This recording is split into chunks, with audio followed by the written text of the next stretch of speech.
हे guys, welcome back once again. बहुत बहुत स्वागत है आपका सभी को। बहुत बहुत सुप्रभात। और विधानसभा की आरओ की जो विस्तृत विज्ञापन है वो आ चुका है और आई होप कि आप लोगों ने देख लिया होगा। लेकिन आप लोगों के बहुत सारे डाउट्स हैं जो आप लोग लगातार विस्तृत विज्ञापन आने के पहले से ही पूछ रहे हैं, तो मैंने सोचा कि सेपरेट वीडियो बना करके आपको सारी इन्फॉर्मेशन जो है वो इस वीडियो में बता दूं। देखिए, मैं आपको अभी बता रहा हूं कि मैं दो वीडियो बनाऊंगा। एक ये जो वीडियो आप देख रहे हैं इसमें मैं विधानसभा आरओ से संबंधित जो भी आपके डाउट्स हैं, जो भी आपको इंपॉर्टेंट डिटेल जाननी चाहिए वो मैं बताऊंगा। जैसे सिलेबस हो गया, एग्जाम पैटर्न हो गया, और जो भी ज़रूरी चीज़ें हैं कि फाइनल डेट कब है, क्या है, कब तक फॉर्म डाल सकते हैं, ये सब चीज़ें बताऊंगा। और जो दूसरा वीडियो मैं बनाऊंगा वो मैं बनाऊंगा कि विधानसभा आरओ के लिए स्ट्रेटजी क्या होनी चाहिए प्री एग्ज़ाम को पास करने के लिए। यानी कि पहले आपको, क्योंकि देखिए इसका जो एग्ज़ाम है वो जल्दी होता है, आपको मालूम है।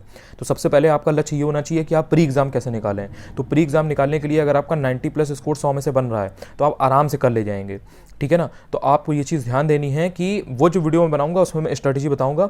अगर आप वो कर लेंगे, उतना अगर आप कर लेंगे भरोसा करके, तो आपका आराम से प्री में सिलेक्शन होगा। कोई आपका सिलेक्शन नहीं रोक सकता, क्योंकि आपके इतने नंबर बनेंगे कि आप आराम से मेंस की तैयारी कर सकते हैं। उसमें चाहे फर्जीवाड़ा हो, चाहे फर्जीवाड़ा ना हो, चाहे कुछ भी हो, आपका सिलेक्शन होगा।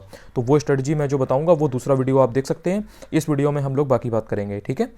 अब मैं आपको पहले आपसे ये रिक्वेस्ट करना चाहूँगा कि आप लोग प्लीज़ इस वीडियो को पूरा देखें, सो दैट जो भी मैंने चीज़ें क्लियर की हैं, जो भी मैंने चीज़ें बताई हैं, वो आपके सारे डाउट्स अगर हैं तो वो क्लियर होते चले जाएं। वरना फिर आप बाद में पूछेंगे कि सर ये बता दीजिए, वो बता दीजिए, ऐसे, जबकि मैंने वीडियो में ऑलरेडी बताया दिया होता है। तो प्लीज़ ये मेरी आपसे रिक्वेस्ट है कि वीडियो को पूरा देखा करें। फिर अगर कोई चीज़ रह जाती है तो आप बेहिचक कमेंट सेक्शन में पूछ लिया करें। तो आइए चलिए बात करते हैं। देखिए, मैं आपको बताना चाहूँगा कि विधानसभा आरओ का जो ये फॉर्म आया है, इसमें आपका ये 8 दिसंबर 2020 यानी कि आज से ये फॉर्म आपका स्टार्ट हो जाएगा। इसके अलावा 7 जनवरी 2021 तक आपको रजिस्ट्रेशन की छूट है, मतलब आप रजिस्ट्रेशन कर सकते हैं। और जो फीस सबमिट करने की जो आखिरी डेट है, यानी कि आखिरी जो डेट है जहाँ तक, जब तक आप पैसा जमा कर सकते हैं बैंक से, तो वो आप कर सकते हैं 7/1/2021 यानी कि 7 जनवरी 2021, वो भी एकदम सेम है। और जो फाइनल सबमिशन फॉर्म का आप करते हैं, जो फाइनल बटन आप दबाते हैं कि हाँ भैया हमने फॉर्म जमा कर दिया, हमारा फॉर्म कंप्लीट हो गया, पहुँच गया विधानसभा के पास, वो है 7 जनवरी 2021, ठीक है। तो यानी कि आपको रजिस्ट्रेशन, फीस सबमिट और आपका जो फाइनल फॉर्म का सबमिशन है, ये सब आपको 7 जनवरी 2021 तक करना है। इसके बाद आपको कोई टाइम नहीं मिलेगा। अगर इसके बाद टाइम दिया जाना होगा तो विधानसभा बाद में विज्ञप्ति या नोटिफिकेशन निकाल के जारी करेगा, वो अलग चीज़ है। अभी कोई डेट नहीं बढ़ाई है, अभी 7 तारीख की है। इसके बाद जो एक और इम्पॉर्टेंट चीज़ है वो ये है कि अगर आप जैसे आरओ में अप्लाई कर रहे हैं और आप मान लीजिए एआरओ में भी अप्लाई कर रहे हैं, तो ऐसा नहीं है कि एक ही फॉर्म फीस आपकी लगेगी और आप दोनों अप्लाई कर लेंगे, ऐसा नहीं है। आपको आरओ के लिए भी पैसा जमा करना पड़ेगा, आपको एआरओ के लिए भी पैसा जमा करना पड़ेगा, और आपको आवेदन जो है वो भी अलग अलग करना पड़ेगा। यानी कि आप एक बार आरओ का आवेदन करेंगे, एक बार आप एआरओ का आवेदन करेंगे, ठीक है। ये आई थिंक डाउट आपका क्लियर हो गया। तीसरी जो चीज़ है वो है फॉर्म फीस, कि भैया पैसा हमें कितना देना पड़ेगा। तो यार देखो, जनरल और जो अनरिजर्व्ड हैं इनके लिए 950 रुपये फीस है।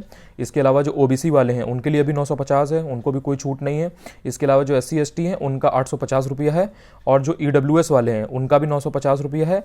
बस जो फिजिकली डिसेबल्ड हैं, जो दिव्यांगजन रहते हैं, उनका फीस नहीं पड़ेगा। उनका केवल और केवल वो जो ऑनलाइन प्रोसेस में पैसा खर्च होता है 50 रुपये उसका लगेगा ऑनलाइन प्रोसेस करने का, बाकी उनका पैसा नहीं लगेगा, ठीक है।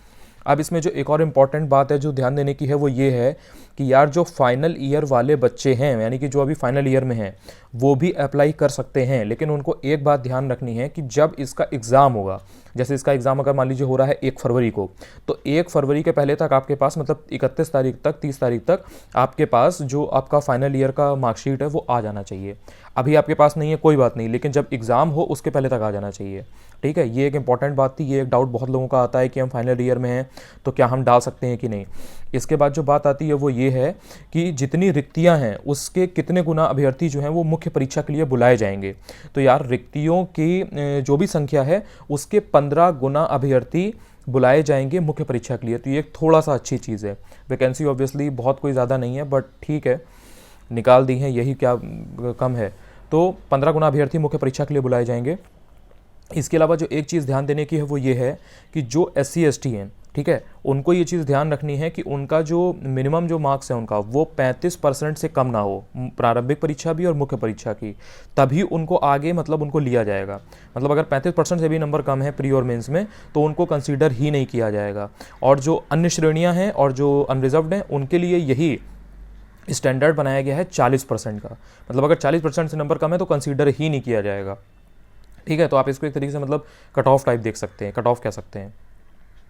इसके अलावा जो सबसे खास चीज़ है वो ये है ध्यान देने की, अगर आपने उसमें नोटिफिकेशन में देखा हो कि जो भी विधानसभा में पहले से आरओ एआरओ हैं, संविदा पे काम कर रहे हैं, संविदा आप समझते हैं, तो जो संविदा पे आरओ एआरओ काम कर रहे हैं उनको वेटेज दिया जाएगा। तो आपको अपनी तैयारी इस तरह से करनी है कि आप उन लोगों को भी बीट कर पाएँ, वरना आपका सिलेक्शन नहीं होगा। आपको सिलेक्शन लेना है तो आपको उनसे बेहतर प्रदर्शन एग्ज़ाम में करना पड़ेगा, पहले प्री में फिर मेंस में। ठीक है ना, तो ये एक बहुत ही इंपॉर्टेंट चीज़ थी जो हो सकता है कि बहुत से अभ्यर्थी जो है वो मिस कर दें। तो मैंने सोचा कि इस चीज़ को अच्छे से आपको मैं क्लियर कर दूंगा। इसके अलावा अब हम बात करते हैं कि यार पोस्ट कितनी है। तो देखिए, जो आरओ की यानी कि समीक्षा अधिकारी की पोस्ट हैं वो हैं आपकी 13 पोस्ट हैं। 13 में से जो अनरिजर्व्ड हैं आपकी, ठीक है, वो हैं आपकी 7 पोस्ट। ओबीसी के लिए 3 पोस्ट हैं, एससी के लिए 2 पोस्ट हैं और ईडब्ल्यूएस के लिए 1 पोस्ट है। ठीक है, I hope it is very clear now. दूसरा जो है आपका वो है आपका सहायक समीक्षा अधिकारी। सहायक समीक्षा अधिकारी में 53 पोस्ट हैं, 53। इसमें आपकी अनरिजर्व्ड की 22 पोस्ट हैं, ओबीसी की आपकी 14 पोस्ट हैं, एससी की आपकी 11 पोस्ट हैं और एसटी की 1 पोस्ट है, यानी कि अनुसूचित जनजाति की 1 पोस्ट है और ईडब्ल्यूएस की 5 पोस्ट है, मिला के हो गई 53। तो ये आपका हो गया सहायक समीक्षा अधिकारी की। अब बात करें कि यार इसमें अर्हता क्या है, मतलब एलिजिबिलिटी क्या है, कौन डाल सकता है ये फॉर्म। तो देखो यार, अगर आपको आरओ के लिए अप्लाई करना है तो सिंपल आपके पास ग्रेजुएशन होना चाहिए किसी भी मान्यता प्राप्त विश्वविद्यालय से या उसके समकक्ष योग्यता होनी चाहिए, तो आप अप्लाई कर सकते हो। ये तो हो गया आरओ की बात, यानी कि समीक्षा अधिकारी की बात। अब हम बात करते हैं सहायक समीक्षा अधिकारी यानी कि एआरओ की बात। उसके लिए क्या अर्हता है, तो उसके लिए आपके पास ग्रेजुएशन होनी चाहिए।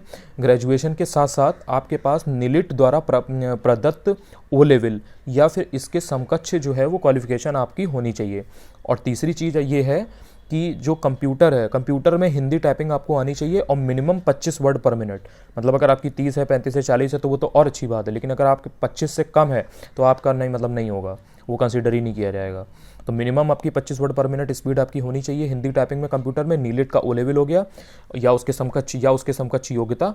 और अब बात ये करते हैं कि यार बहुत से लोग ये कहेंगे कि भैया हमारे पास ओ लेवल तो नहीं है, लेकिन ओ लेवल के समकक्ष हमारे पास योग्यताएं हैं, तो क्या हम डाल सकते हैं? तो बिल्कुल डाल सकते हैं। तो जो 3 चीज़ें उसमें कंसीडर की जाएंगी मैं वो आपसे शेयर कर देता हूँ, तो आप अपने हिसाब से देख लीजिए कि आपके पास क्या योग्यता है, तो आप एआरओ डाल सकते हैं, एआरओ का फॉर्म।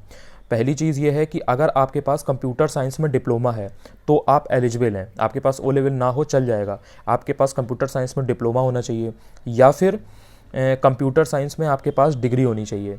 अगर आपके पास कंप्यूटर साइंस में डिग्री है, आपने मान लीजिए बीटेक किया हुआ है कंप्यूटर साइंस में, तो आप डाल सकते हैं, कोई दिक्कत नहीं है। एआरओ के लिए आप एलिजिबल हैं। तीसरी जो चीज़ आती है वो है आपका कि ग्रेजुएशन में या फिर उससे ऊपर के किसी डिग्री में अगर आपने कंप्यूटर जो है वो ले रखा है सब्जेक्ट के तौर पे, तो भी आप डाल सकते हैं ARO. I hope it is very clear now कि मैंने तीनों चीज़ें जो हो सकती हैं इनमें से कोई भी एक चीज़ अगर आपके पास है तो आप एआरओ का फॉर्म डाल सकते हैं।